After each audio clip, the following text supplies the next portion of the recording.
ఉమ్మడి పాలమూరు జిల్లాలో బీఆర్ఎస్ కు బిగ్ షాక్ తగులుతోంది. స్థానిక సంస్థల ఎమ్మెల్సీ ఉప ఎన్నికలతో అక్కడి రాజకీయాలు మారిపోతున్నాయి. కాంగ్రెస్ పార్టీలోకి చేరారు జిల్లా జెడ్పీ చైర్పర్సన్ స్వర్ణ సుధాకర్ రెడ్డి. సీఎం రేవంత్ రెడ్డి సమక్షంలో కాంగ్రెస్లోకి స్వర్ణ సుధాకర్ రెడ్డి చేరారు. 2019 జిల్లా పరిషత్ ఎన్నికల్లో బూత్పూర్ నుంచి జెడ్పీటీసీగా పోటీ చేసి విజయం సాధించారు. నిన్న మంత్రి జోపల్లి సమక్షంలో కాంగ్రెస్ పార్టీలో చేరారు. Gadwal municipal chairman BS Keshav 16 మంది కౌన్సిలర్లతో కలిసి కాంగ్రెస్లో చేరారు. గద్వాల్ మున్సిపల్ చైర్పర్సన్ల స్థానిక సంస్థల ప్రతినిధులు బీఆర్ఎస్ నుంచి కాంగ్రెస్లో చేరడంపై పెద్ద ఎత్తున చర్చనీయాంశంగా మారుతోంది. ఈ పరిణామాలు రాబోయే లోకల్ బాడీ ఎమ్మెల్సీ ఉప ఎన్నికల్లో ఏ విధంగా ఉంటుందనే చర్చనీయాంశంగా మారింది. దీనిపై మరింత సమాచారం మా ప్రతినిధి మణికంఠ అందిస్తారు. మణికంఠ, బీఆర్ఎస్కు చెందిన స్థానిక సంస్థల ప్రజాప్రతినిధులు కాంగ్రెస్లో చేరుతూ ఉండడం ఎటువంటి పరిణామాలకు సంకేతంగా చెప్పుకోవాలి? ఈ పరిణామం రాబోయే ఎమ్మెల్సీ ఉప ఎన్నికపై ఏ విధంగా ఉండే అవకాశం ఉంది? ఎగ్జాక్ట్లీ రోహిత్, ఏదైతే మహబూబ్నగర్ లో జరుగుతున్నటువంటి ఎమ్మెల్సీ ఉప ఎన్నిక ఏదైతే ఉందో దానికి సంబంధించి కాంగ్రెస్ బీఆర్ఎస్ రెండు పార్టీలు కూడా విజయం సాధించాలనే దిశగా ముందుకెళ్తున్నటువంటి పరిస్థితి. అందులో భాగంగానే ఎంపీటీసీలు, జెడ్పీటీసీలు, స్థానిక సంస్థలకు సంబంధించినటువంటి ఓటర్లుగా ఉండేటటువంటి వారు ఎవరైతే ఉన్నారో వారందరికీ కూడా అటు కాంగ్రెస్ పార్టీ పెద్ద ఎత్తున వారందరినీ కూడా పార్టీలో చేర్పించుకుంటున్నటువంటి పరిస్థితి అయితే చాలా క్లియర్ గా కనిపిస్తుంది. అందులో భాగంగానే నిన్న చూసుకున్నట్లయితే కొల్లాపూర్లో మంత్రి జూపల్లి కృష్ణారావు సమక్షంలో దాదాపుగా 16 మంది కౌన్సిలర్లు, మున్సిపల్ చైర్మన్ అయినటువంటి కేశవ్ వీరంతా కూడా కాంగ్రెస్ పార్టీలో జాయిన్ కావడం జరిగింది. ఆ తర్వాత చూసుకున్నట్టయితే ఈ రోజు మహబూబ్నగర్ జెడ్పీ చైర్మన్ గా ఉన్నటువంటి స్వర్ణ సుధాకర్ రెడ్డి ముఖ్యమంత్రి రేవంత్ రెడ్డి సమక్షంలో కాంగ్రెస్ పార్టీలో చేరిక కూడా జరిగినటువంటి పరిస్థితి. ఒకవైపు చూసుకున్నట్టయితే ఎమ్మెల్సీ ఎన్నికలు సమీపిస్తున్నాయి, మరోవైపు చూసుకున్నట్టయితే రాష్ట్రంలో కాంగ్రెస్ పార్టీ అధికారంలో ఉన్న నేపథ్యంలో కొన్ని ప్రాంతాల్లో, కొన్ని మున్సిపాలిటీల్లో కూడా అవిశ్వాస తీర్మానాన్ని ప్రయోగిస్తున్నారు. అందులో భాగంగా బీఆర్ఎస్ పార్టీకి సంబంధించినటువంటి చైర్మన్ గా వ్యవహరిస్తున్నటువంటి వ్యక్తులంతా కూడా తమ పదవిని కోల్పోవాల్సిన పరిస్థితి ఏర్పడుతుంది. తాజాగా చూసాం కోస్గిలో కూడా అటువంటి పరిస్థితి ఏర్పడింది. అదేవిధంగా మహబూబ్నగర్ మున్సిపల్ చైర్మన్ విషయంలో కూడా ఎగ్జాక్ట్ గా అటువంటి పరిస్థితి ఏర్పడింది. కాబట్టి వారంతా కూడా బీఆర్ఎస్ పార్టీలో కొనసాగుతున్నటువంటి జెడ్పీ చైర్మన్లు కావచ్చు, అదేవిధంగా మున్సిపల్ చైర్మన్లు అంతా కూడా ఎక్కడ తమపై అవిశ్వాసం మోపుతారనేటటువంటి విషయం ఒకటైతే, మరొక పక్క ఎమ్మెల్సీ ఎన్నికలు సమీపిస్తున్న నేపథ్యంలో ఎమ్మెల్సీ ఎన్నికల్లో ఓటర్లుగా ఉండేటటువంటి జెడ్పీటీసీలు, ఎంపీటీసీలు, కౌన్సిలర్లు వీళ్ళంతా కూడా తమ పార్టీకి వచ్చినట్టయితే ఖచ్చితంగా ఈసారి ఆ సీటుని గెలవబోతాం, ఖచ్చితంగా గెలిచే అవకాశం ఉంటుందనే నేపథ్యంలో కూడా పార్టీలోకి ఆహ్వానిస్తున్నటువంటి పరిస్థితి. అందులో భాగంగానే ఉమ్మడి మహబూబ్నగర్ జిల్లాలో అయితే పెద్ద ఎత్తున బీఆర్ఎస్ పార్టీ నుంచి కాంగ్రెస్ పార్టీలోకి వెళ్తున్నటువంటి పరిస్థితి. దాంట్లో భాగంగా ఆయా ప్రాంతాలకు సంబంధించినటువంటి సిట్టింగ్ ఎమ్మెల్యేలు కావచ్చు, ఆయా ప్రాంతాల్లో ఉన్నటువంటి సీనియర్ కాంగ్రెస్ నాయకులంతా కూడా ఇదే విషయంపై పూర్తిగా నిమగ్నమైపోయారు. ఎందుకంటే ఎమ్మెల్సీ ఎన్నికల్లో సీటు దక్కించుకున్నట్లయితే ఎంపీ ఎలక్షన్ లో కూడా ఇంకొంచెం దూకుడుగా ముందుకెళ్లడానికి ఛాన్స్ ఉంటుంది. ఉమ్మడి పాలమూరు జిల్లాలోని 14 స్థానాలకు గాను 12 స్థానాల్లో కూడా కాంగ్రెస్ పార్టీకి సంబంధించినటువంటి ఎమ్మెల్యేలు ఉన్నారు. సో ఇప్పుడు జరగబోయేటటువంటి ఎమ్మెల్సీ ఏదైతే ఉందో కసిరెడ్డి నారాయణ రెడ్డి, కల్వకుర్తి ఎమ్మెల్యేగా వ్యవహరిస్తున్నటువంటి కసిరెడ్డి నారాయణ రెడ్డి ఇంతకుముందు స్థానిక సంస్థల ఎమ్మెల్సీగా ఎన్నిక కావడం జరిగింది. సో అతను ఎమ్మెల్యేగా ఎన్నిక అయిన తర్వాత ఆ స్థానానికి ఖాళీ కావడంతో ఇప్పుడు మరొకసారి ఉప ఎన్నికను నిర్వహిస్తున్నారు. దాంట్లో భాగంగానే బీఆర్ఎస్ పార్టీ నుంచి, అదేవిధంగా కాంగ్రెస్ పార్టీ నుంచి 2 అభ్యర్థులు కూడా పోటీలో ఉన్నారు. కాంగ్రెస్ పార్టీ నుంచి మన్నె జీవన్ రెడ్డి పోటీలో ఉండగా బీఆర్ఎస్ పార్టీ నుంచి నవీన్ కుమార్ రెడ్డి పోటీలో ఉన్నారు.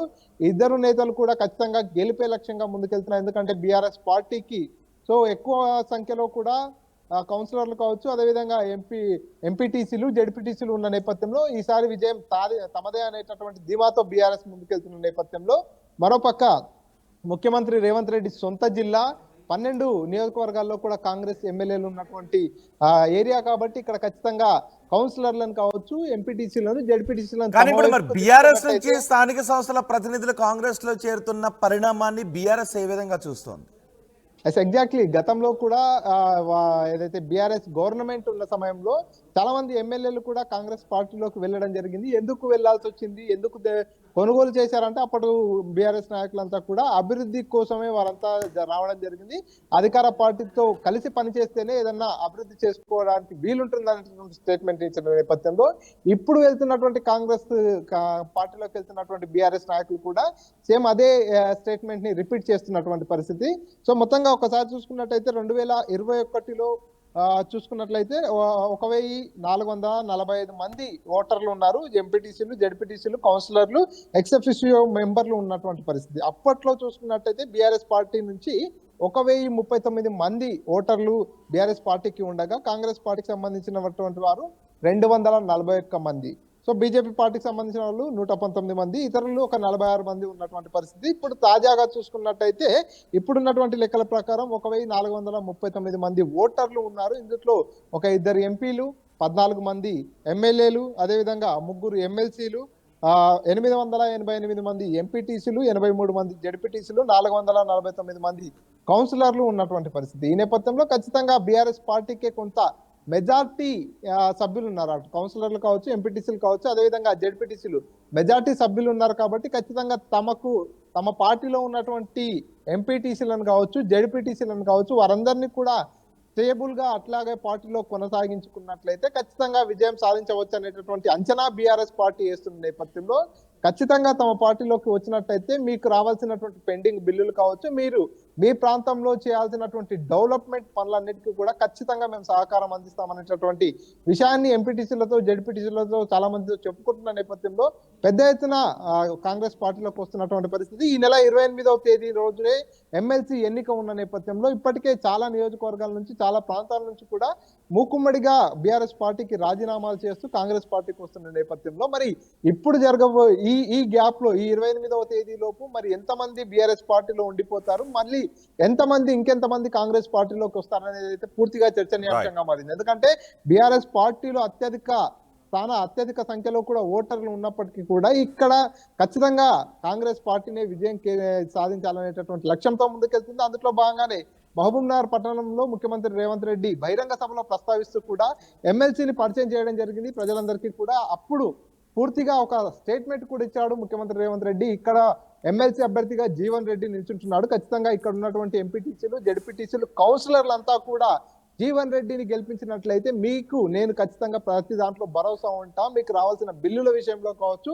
మరే విషయంలో అయినా సరే మీ గొంతుకగా జీవన్ నా దగ్గరికి తీసుకొస్తాడు, మీ సమస్యలన్నింటినీ పరిష్కరించే దిశగా నేను ముందుకెళ్తా, మీకు నేను అండగా ఉంటాననేటటువంటి ఒక భరోసా కూడా ముఖ్యమంత్రి రేవంత్ రెడ్డి స్పష్టంగా తెలియజేసిన నేపథ్యంలో పెద్ద ఎత్తున కాంగ్రెస్ పార్టీలోకి అయితే చేరికలు జరుగుతున్నటువంటి పరిస్థితి. ఈ నేపథ్యంలో మరి రాబోయే ఎమ్మెల్సీ ఎన్నికల్లో మరి బీఆర్ఎస్ పార్టీ మరోసారి గెలుస్తుందా, లేకపోతే అధికారంలో ఉన్నటువంటి కాంగ్రెస్ పార్టీ గెలుస్తుందా అనేటటువంటి విషయం అయితే ఆసక్తికరంగా మారింది. రోహిత్. రైట్ మణికంఠ,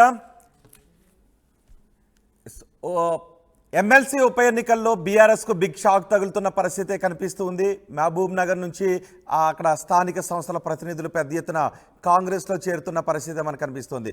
గతంలో ఉమ్మడి పాలమూరు జిల్లాలో స్థానిక సంస్థల ఎమ్మెల్సీ ఎన్నికల్లో బీఆర్ఎస్ గెలిచింది. బీఆర్ఎస్ గెలవడంతో మొన్న జరిగిన అసెంబ్లీ ఎన్నికల్లో టికెట్ ఇవ్వకపోవడంతో కసిరెడ్డి నారాయణ రెడ్డి ఎమ్మెల్సీకి రాజీనామా చేసి ఆయన కాంగ్రెస్లోకి వచ్చి కాంగ్రెస్ నుంచి పోటీ చేసి ఆయన ఎమ్మెల్యేగా మారారు. దీంతో ఉప ఎన్నిక ఏర్పడింది. సో ఉప ఎన్నిక సమయంలో కాంగ్రెస్ పార్టీలోకి పెద్ద ఎత్తున స్థానిక సంస్థల ప్రతినిధులు వస్తూ ఉన్నారు. ఈసారి ఆ ఎమ్మెల్సీ స్థానాన్ని కాంగ్రెస్ గెలుచుకోవాలి అని పావులు కలుపుతోంది. అక్కడ జరుగుతున్న పరిణామాలపై మంత్రి జూపల్లి కృష్ణారావు మాట్లాడారు. జూపల్లి కృష్ణారావు ఏం మాట్లాడారు చూద్దాం. ఎన్నిక సందర్భంగా ఈరోజు నా శుభ పరిణామం చోటు చేసుకుంది. గద్వాల నియోజకవర్గం నుంచి గద్వాల మున్సిపాలిటీలో ఉన్నటువంటి బీఆర్ఎస్ పార్టీ కౌన్సిలర్స్ పెద్ద సంఖ్యలో 17 మంది ఈరోజు కాంగ్రెస్ పార్టీలో చేరడం జరిగింది. ఎమ్మెల్సీ 17 మంది కౌన్సిలర్లు కూడా ఈరోజు కాంగ్రెస్ పార్టీలో చేరిందంటే ఖచ్చితంగా ఇది పార్టీ మీద నమ్మకం కావచ్చు. పెద్దలు రేవంత్ రెడ్డి గారు ఆయన తీసుకెళ్లే సంక్షేమ పథకాలు కావచ్చు, ఈ రోజు ప్రజలకి పార్టీ నుంచి మనకు ఒక భరోసా అయిపోతున్న నమ్మకంతో మా కౌన్సిలర్ అందరూ కూడా నమ్మకంతో పార్టీలోకి వచ్చిండ్రు. ఖచ్చితంగా మీ అందరి నమ్మకం ఇదివరకు నడిచిన రాజరిక పాలన అంటే ఒక కుటుంబ పాలనని స్వస్తి చెప్పే విధంగా ఈ రోజు మీ అందరూ రావడం చాలా సంతోషం. ఖచ్చితంగా పార్టీ నుంచి మీ అందరికీ కూడా పార్టీ అండదండగా ఉంటుంది. డెఫినెట్ గా రాబోయే కాలంలో